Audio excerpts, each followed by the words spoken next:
Oke, lanjut ke chapter 6, Managing Local User di subchapter Managing User Password. Jadi kalau sebelumnya kita sudah belajar bagaimana memanage user dan grup. Nah, sekarang bagaimana memanage password. Password user ya maksudnya ya. Oke, di sini ada dua hal yang akan dibahas, yaitu ada shadow password dan password policy. Apa itu shadow password? Shadow password itu merupakan hasil enkripsi dari password yang kita buat. Nah, dari shadow password ini kita bisa cek filenya itu ada di etc shadow ya. Kalau etc password kemarin kita sudah pelajari atau tadi atau sebelumnya ya, itu isinya itu kan user-user yang terbentuk baik secara otomatis by system atau secara default user atau human create. Jadi kemarin masih ingat ya, user dengan kode 0 itu untuk root, tidak boleh ada yang pakai. Kemudian user ID 1 sampai 200 itu untuk static system user. Jadi juga nggak boleh .at, dia akan terbentuk ketika instalasi OS dilangsungkan atau otomatis dihandle oleh software OS-nya. Kemudian 201 sampai 999 itu digunakan untuk dynamic user. Misalkan user yang ada hubungannya dengan sistem ya. Misalkan ada sistem menggenerate otomatis untuk aplikasi-aplikasi tertentu. Kemudian user ID 1000 dan seterusnya sampai tidak terbatas angkanya itu digunakan untuk user yang dibuat oleh manusia atau human atau standar user ya. Kemudian kalau ada user yang sudah terbentuk di etc password, etc password ini kita bisa cek konfigurasi passwordnya itu seperti apa. Itu ada di etc shadow. Nah, etc shadow isinya seperti ini. Di shadow detailnya nanti kita bahas. Nah, yang kedua adalah password policy. Password policy itu kayak gimana sih? Maksudnya password itu kapan dibuat, kapan dirubah, passwordnya user ya maksudnya. Kapan user itu membuat password, ada passwordnya apa enggak? Kalau enggak ada, nanti bagaimana cara kita mempush notification atau membuat alert kepada user tertentu bahwa passwordnya harus dirubah gitu. Atau user tertentu dikasih expiration date, misalkan tanggal sekian dibuat usernya, kemudian tanggal tanggal tertentu tidak boleh login atau tanggal tertentu harus mengganti password. Nah, itu artinya password policy. Nah, kita masuk dulu ke password shadow ya. Password shadow itu bisa dicek dari etc shadow. Nanti keluar seperti ini. Nah, di sini ada variabel-variabel atau komponen lah ya. Komponen pertama user, nama usernya itu, kemudian ini adalah passwordnya, tapi dalam bentuk yang kedua ini ya. Kedua ini adalah encrypted password. Jadi ini pun nanti ada formatnya nih. Nanti kita bahas di pembahasan berikutnya. Kemudian yang ketiga ini adalah kapan dia dirubah, sudah ada perubahan atau belum. Kemudian berikutnya lagi, yang berikutnya nomor 4 ini, berapa lama password itu dibuat ya. Berapa lama dibuat sampai apa namanya, sampai kapan tuh passwordnya itu boleh dibuat. Kemudian yang berikutnya ini, berapa lama dia boleh menggunakan password itu sebelum harus mengganti password yang baru. Kemudian yang keenam, jadi warning expiration-nya ya. Jadi misalkan expired-nya bulan depan, tapi warning-nya itu sudah dilakukan seminggu sebelumnya. Kalau dia lewat dari expired-nya, nomor 7 ini expired-nya, dia boleh apa ya namanya, ada masa tenggangnya lah, boleh melakukan Ya, meskipun sudah expired, dia boleh melakukan sampai kapan gitu. Akan dikasih waktu 2 hari. Kalau sudah 2 hari dari masa expirednya sudah terlewati, itu nanti jadi benar-benar aktif betul usernya. Kemudian yang ke-8 itu apa ya? Saya nggak terlalu paham ini. UTC itu konfigurasi waktunya ya, dan ada tambahan-tambahan keterangan ya. 8 dan 9 ini keterangan. Kemudian di poin 2 ini kan password yang sudah terbentuk. Password yang terbentuk itu memiliki format. Nah ini yang perlu dijelaskan ya. Format yang pertama antara dolar dengan dolar, di situ ada kode. Ada kodenya angka berapa gitu kan. Nah, kode 6 itu artinya dia menggunakan enkripsi SHA-512 hashingnya ya. Jadi ada key, misalkan saya punya password nih, ngetikkan password saya adalah Rico gitu ya. Ketika di enter, karakter RICO itu akan di hashing dengan bit 512 hash yang random, sehingga nanti menghasilkan password yang lebih random lagi ya gitu. Jadi kuncinya saja untuk menggenerate adalah SHA ini ya. Kemudian ada juga yang menggunakan MD5. Ini MD5 ini yang lama ya.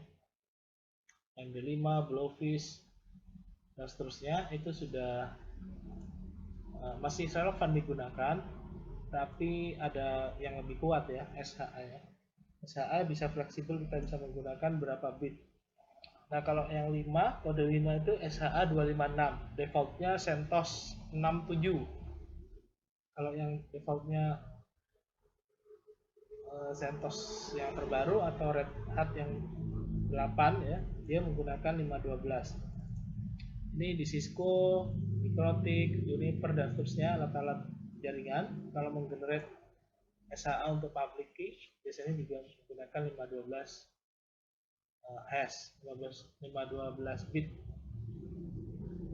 Nah kita bisa naikkan, bisa misalkan 2 MB, bisa 4 MB, terserah ya.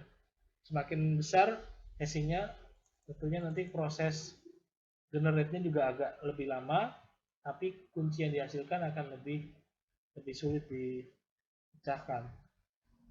Kemudian yang ketiga ini adalah password terenkripsinya, hasilnya maksudnya.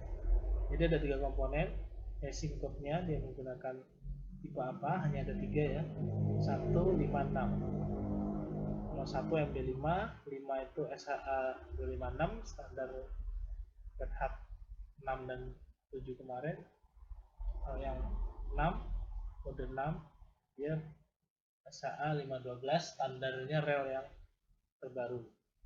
Namun kita bisa gunakan konfigurasi SHA custom agar naik menjadi sekian bit atau byte. Kemudian ada password aging katanya. Nah, tadi kita bahas. Misalkan sekarang di sini nih. Kemudian last chain-nya itu sekarang ini maksudnya. Sekarang saya punya user, kemudian dikasih password. Nah, itu akan berakibat last chain-nya, D-nya itu sekarang, min D, date ya, atau update-nya ya. Kemudian kalau di set min D sama dengan 0 berarti harus diganti sekarang. Kemudian ketika diganti sekarang, di set misalnya contohnya ya, change, kemudian min M itu artinya minimum day-nya. Dia boleh menggunakan password itu selama berapa lama minimal.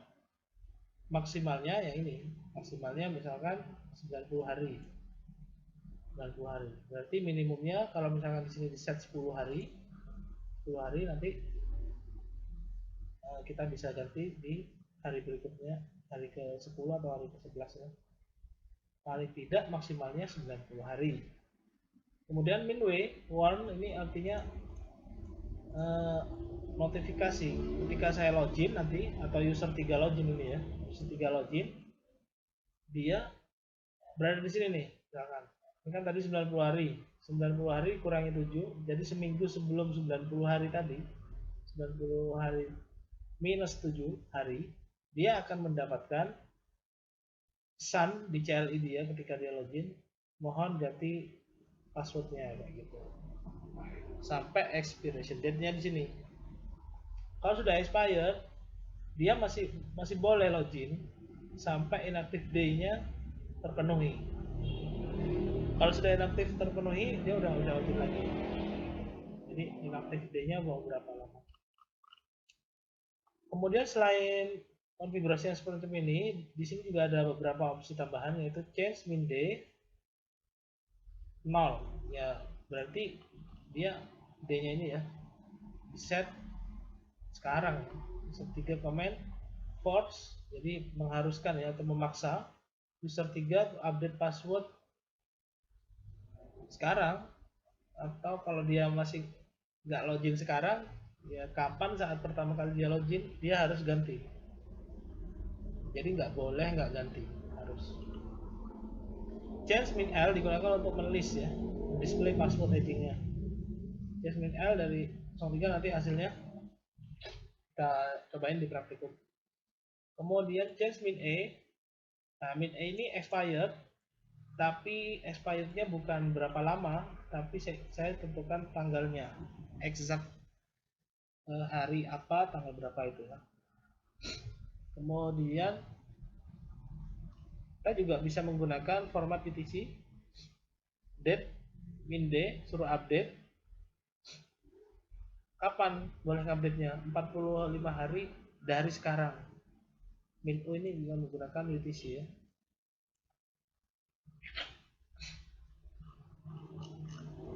Kemudian yang berikutnya adalah restriction access. Bagaimana membatasi akses. Restrict ini kemarin juga atau tadi atau sebelumnya sudah kita bahas di video sebelumnya, bagaimana membuat restriction terhadap user. Jadi ini min L di lock ya. Ini contohnya sudo usermod min L, kemudian su ya switch user ya, pindah ke user 03, masukin password Red Hat, dia nggak mau meskipun ini passwordnya user 3 nih.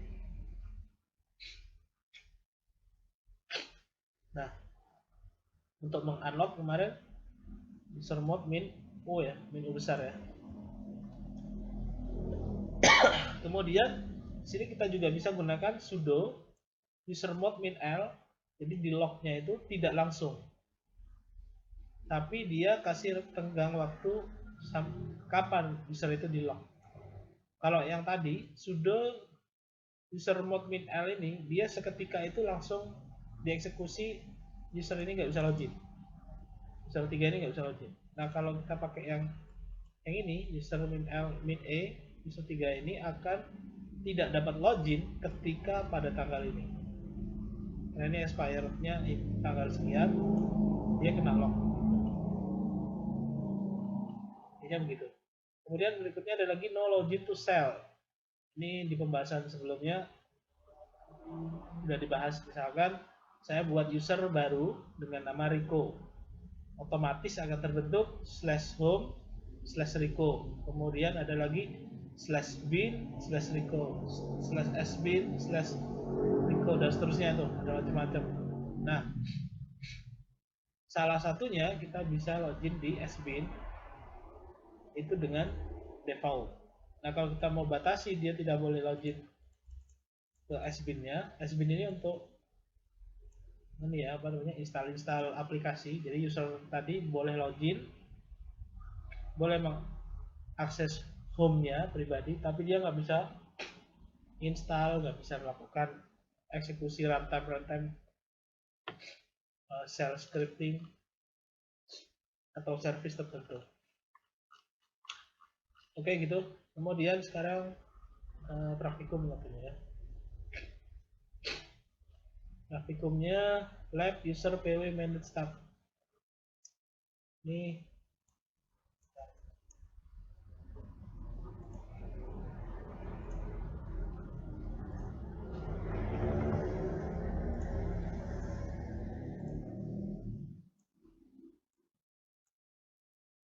Oke, udah running. Coba dulu.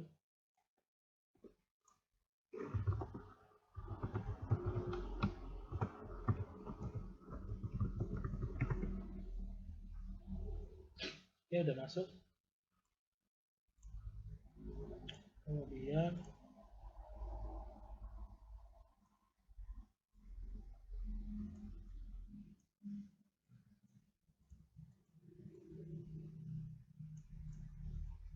app users pw manage. Nah, kemudian disuruh SSH ke server A.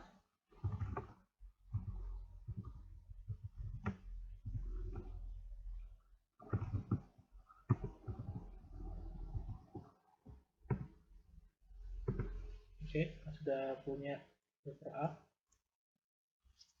Kemudian disuruh log operator 1 ya. Kita coba cek dulu ls-l/home. Di sini ada operator 1. Operator 1 kita coba login dulu ya. Passwordnya Red Hat. Oke, ini bisa login. SU operator 1, passwordnya Red Hat. Kita bisa login. Hasil loginnya kita tag di prompt operator 1. Kalau tadi kan di loginnya sebagai student ya. Berarti ini bisa login ya. Oke, sekarang exit. Nah, sekarang disuruh log ya. Sudo usermod. Jadi kenapa saya harus pakai sudo? Karena ini perintah root ya, perintah sistem ya. Karena kita coba tanpa pakai root ya. Usermod l operator 1. Nah, dia akan muncul permission denied karena ini adalah perintah sistem. Dia butuh izin dulu. Jadi saya masukkan sudo. Nah, ketika masukkan sudo, saya diminta passwordnya student. Masukinnya student. Nah, setelah jadi, ini dieksekusi, selesai, jadi root, ya kan? Kemudian exit lagi otomatis, balik lagi jadi student, kayak gitu. Jadi beda dengan sudosu ya, kayak gini. Kalau sudosu dia dimintain password root, saya loginnya sebagai root, dan saya bisa ngapa-ngapain, terus gitu tanpa exit, kecuali si user yang exit. Tapi kalau pakai sudo tadi, ini usernya ya, saya user student, tapi saya masuk sebagai root itu menggunakan password saya sendiri, password student. Oke, tadi sudah di sermut ya. Nah, oke, berikutnya kita coba login ke operator 1 lagi. Minta password Red Hat, tadinya bisa login, sekarang nggak bakalan bisa login. Nah, itu authenticate failure, tadinya bisa. Nah, ini ya, sermot. Oh, sudah dulu, oke lah, kasih sudo.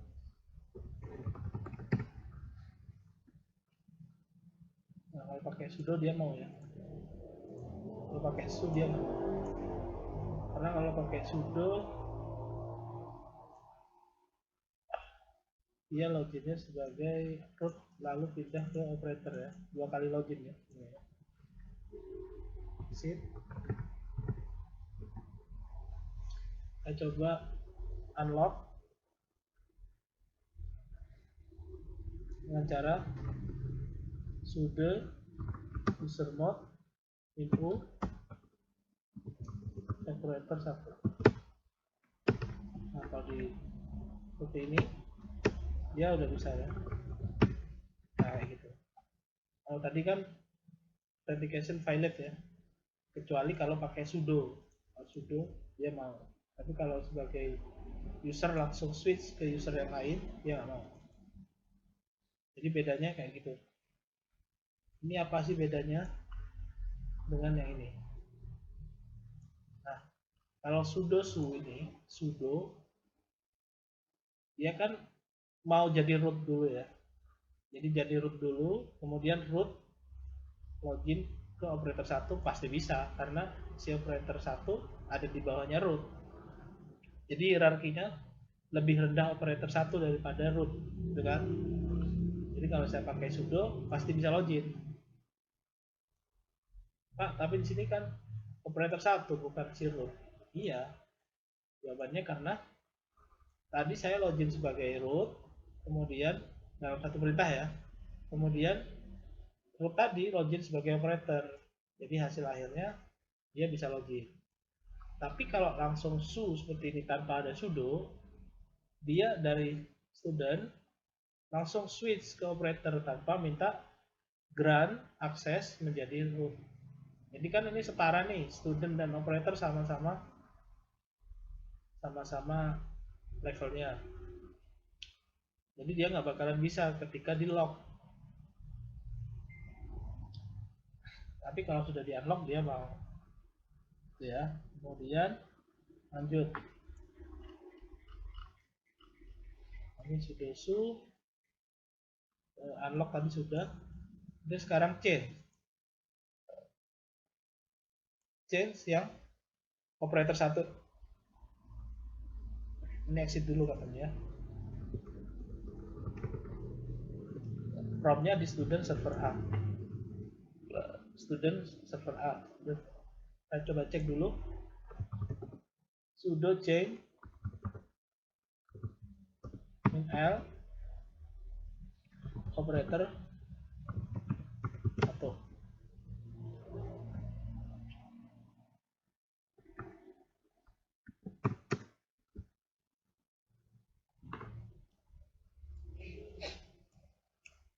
Berikutnya yang kita perlu cek adalah ini last password change-nya ini. Password expired nggak ada semua. Warning 7 hari ini defaultnya ini ya. Kemudian kita kasih perubahan di cache-nya ini ya. Min M itu maksimum perubahan ya 90.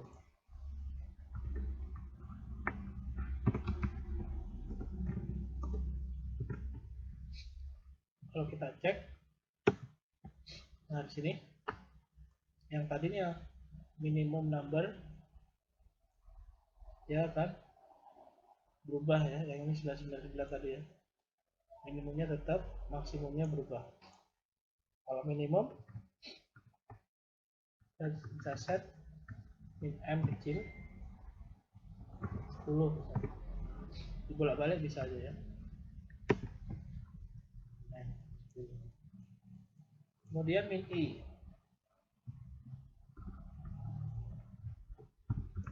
I besar 14 misalnya. 14 itu artinya expirednya yang sekarang 7 nih. Kita coba cek expirednya. Oh enggak, expirednya nggak muncul di sini ya. Ini warningnya nih, min W.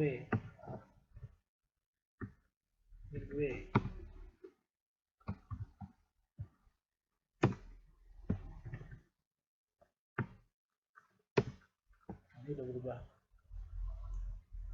Tadi 7. Nah, kemudian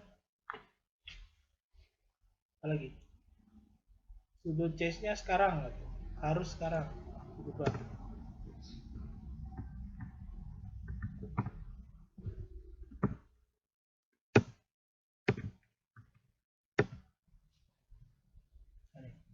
Must be kelihatan bedanya ya. Ini last word change sekian, expirednya sekian, inaktif tanggal sekian. Inaktif itu yang I tadi ya, yang I 14 tadi ini, 14 hari dari ini. Kemudian kalau di set D0 dia harus segera diganti katanya, nggak boleh kalau nggak diganti. must be changed. Oke, berikutnya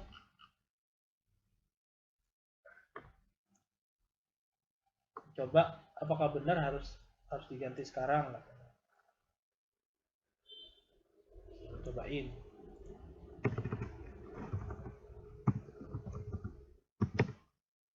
Passwordnya,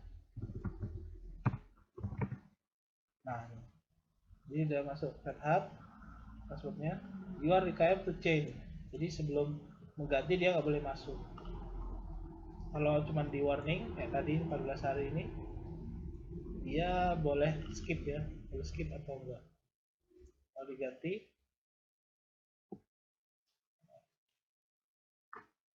karena saya ganti Red Hat 1.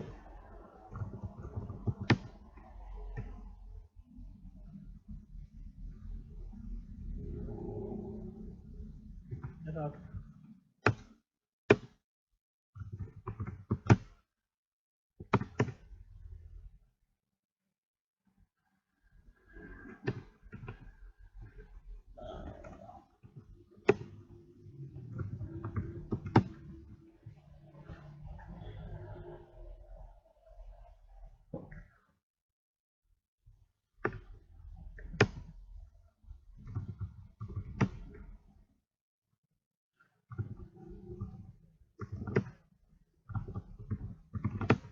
Saya masukkan Red Hat 123.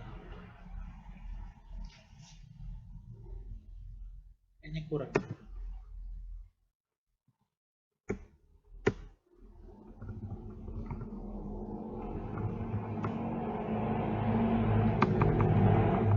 Ganti gitu aja.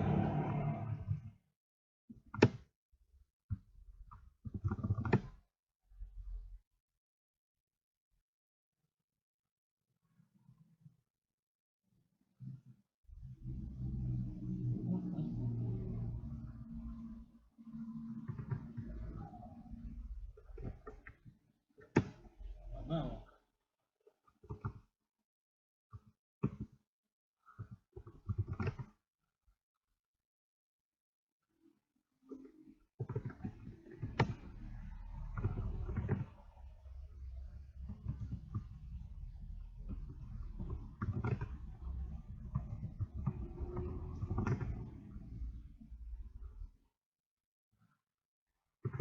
SO manipulation error.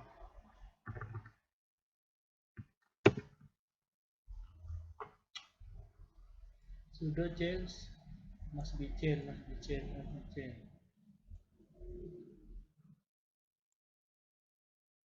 Ini minimumnya saya ganti lagi. Tadi di set 10 ya.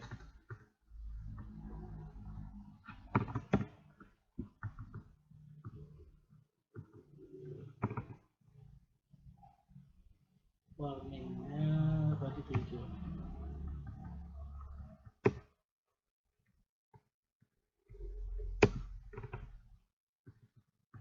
Masuk. Tetap.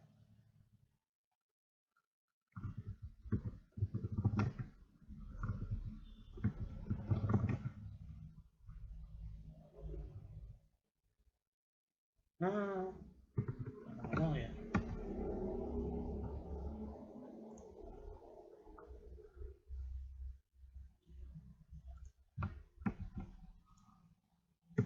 Ulang lagi ya.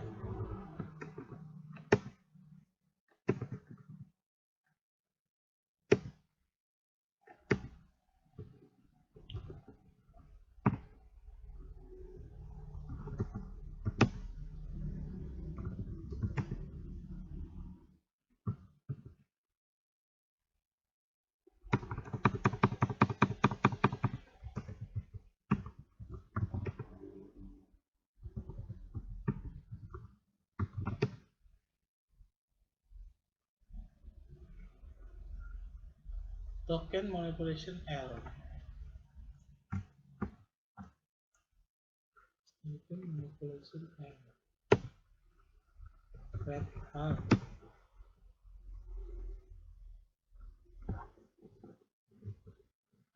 Password.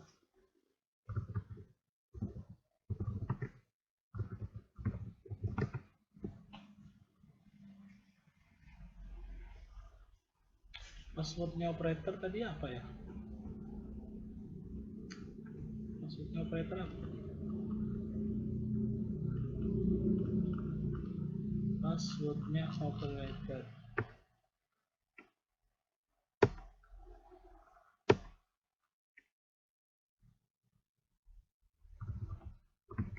Kan?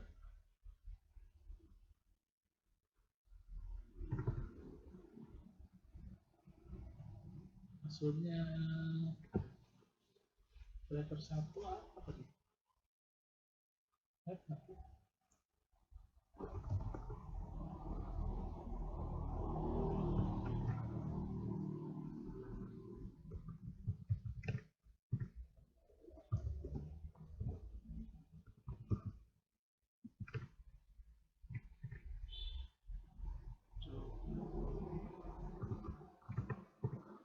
Coba unlock dulu ya.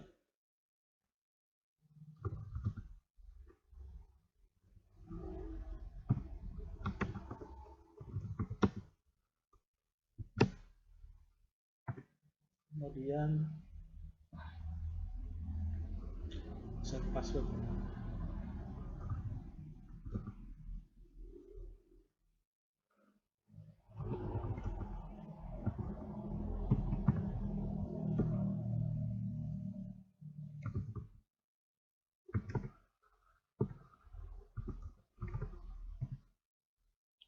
Kemudian coba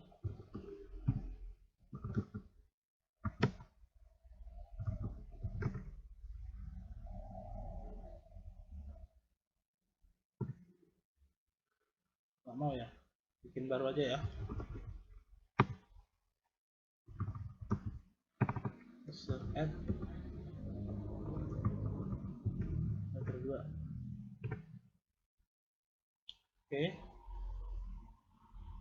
kemudian sudo text min d 0 2.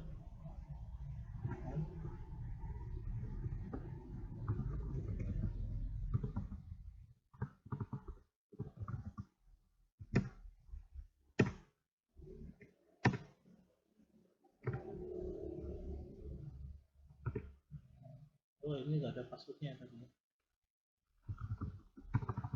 Sudo user mode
semuanya jadi error gini.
Hmm.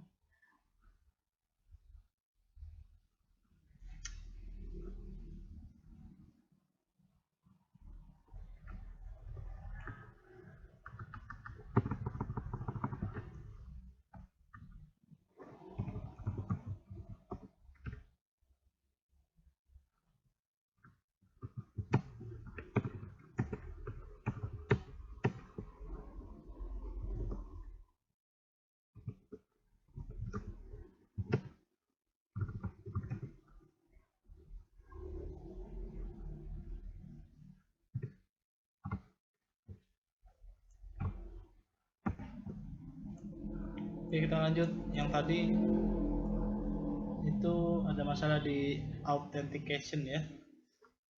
Authenticationnya nggak bisa login.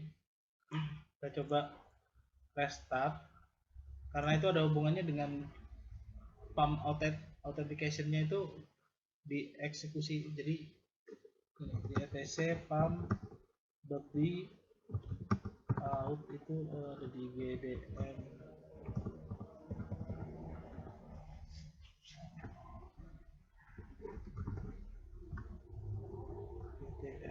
current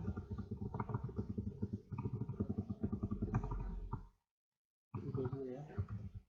Ini nggak ada di foundation ya, lupa. Sebentar saya coba. SSH student workstation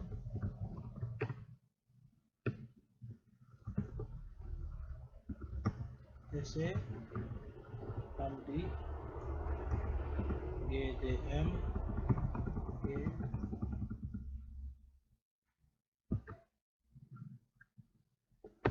sudo aja ya.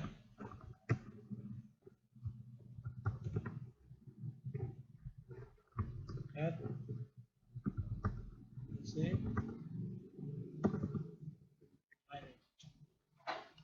ini ada authenticate itu di sini gdm password itu yang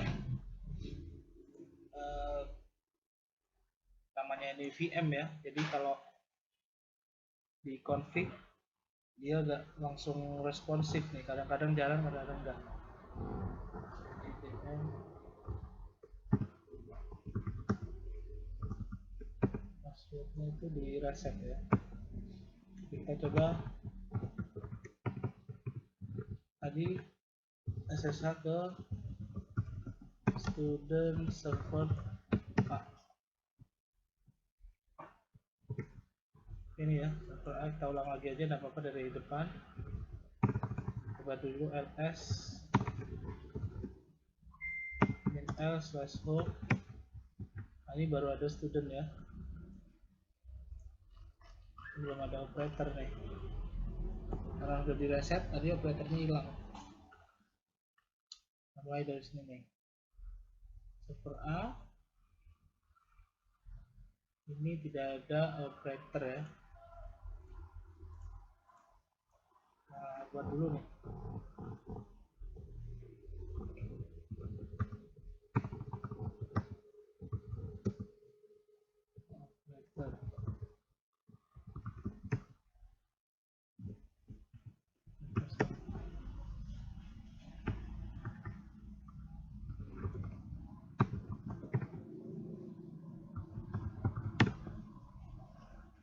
Oke, ls/home sudah ada operator. Kemudian kita coba pindah user.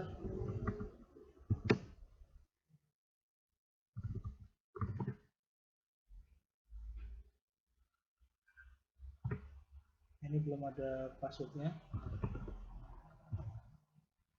Sudo user mode